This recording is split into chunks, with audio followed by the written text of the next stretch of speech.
কিছুই না পাবো কাজ করেছি বাবা, ভগবানকে কথা দিলাম, দিয়ে এসেছিলাম। যত কিছুই পাবো কাজ করি না কেন, এই বদলে তোমার মধুমাখা নাম ভুলবো না।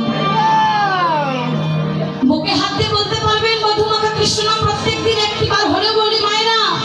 বলতে পারবেন? একটিবারের জন্য হলেও কি আমরা হরিনাম কৃষ্ণ বদলে উচ্চারণ করি?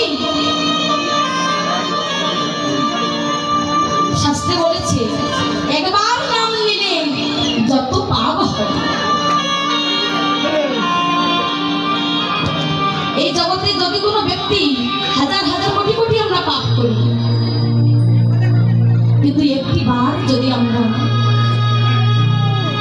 এই দেহ মন প্রাণ সবকিছু গোবিন্দ চরণে সমর্পণ করি, নয়ন জলে ভেসে গিয়ে গৌর হরিকে ডাকার মতো ডাকতে পারি, তাহলে ভগবান বলেছে তোমার ওই একটি হরিনাম কৃষ্ণ নামে তোমার সমস্ত পাপ দূরীভূত হবে। তাই গৌর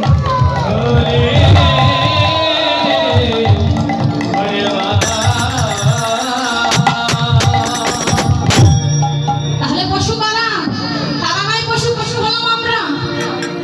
আমাদের মধ্যে সেই পশুর ন্যূনতম যে জ্ঞানটি আছে আমাদের মধ্যে তাই না। তবে একজন মহারাজ ছিল, তো সেই মহারাজ গৌর হরির প্রেমে এতটাই মগ্ন তো যে ওই মহারাজ প্রত্যেকটি দিন বাড়িতে ভাগবত সেবার অনুষ্ঠান করে। তো সেই ভাগবত সেবা যখন, ভাগবত পাঠ যখন করা হয়, একটি কুকুর কিন্তু প্রত্যেকটি দিনেই ভাগবত পাঠ শ্রবণ করে।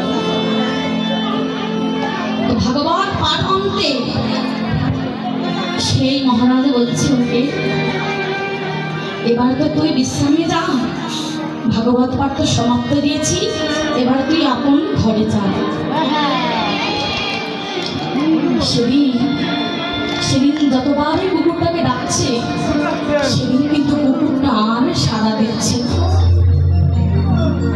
কেমন সাড়া দিবে? যে পশুগুলি জন্মগ্রহণ করে তার মানে এত ভাগবত পাঠের প্রেম উদয় হয়েছে, সে কি কখনো পশু হতে পারে? যে কিনা প্রত্যেকটি একাদশীর দিন অন্ন থেকে বিরত থাকে, আর ভাগবত পাঠ শ্রবণ করতে করতে জগদীশের পরে জগতে বর্ণনা করে।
সেদিন কিন্তু কুকুরের শ্রদ্ধার কোনো বৈষ্ণব আসলো না। আর এই কাজ দর্শন করছে স্বয়ং দেবতা। সেই দেবতাগণ আজকে 100 কুকুরের লাইন ধরে, 100 কুকুরের রূপ ধরে এসে সেই কুকুরের শ্রাদ্ধ এসে পালন করছে। আর বলছে যার মনে এত কৃষ্ণ প্রেম ভক্তি আছে, তার শ্রাদ্ধে যদি আসতে পারি তাহলে আমাদের এই মানব জন্মটা ধন্য হবে।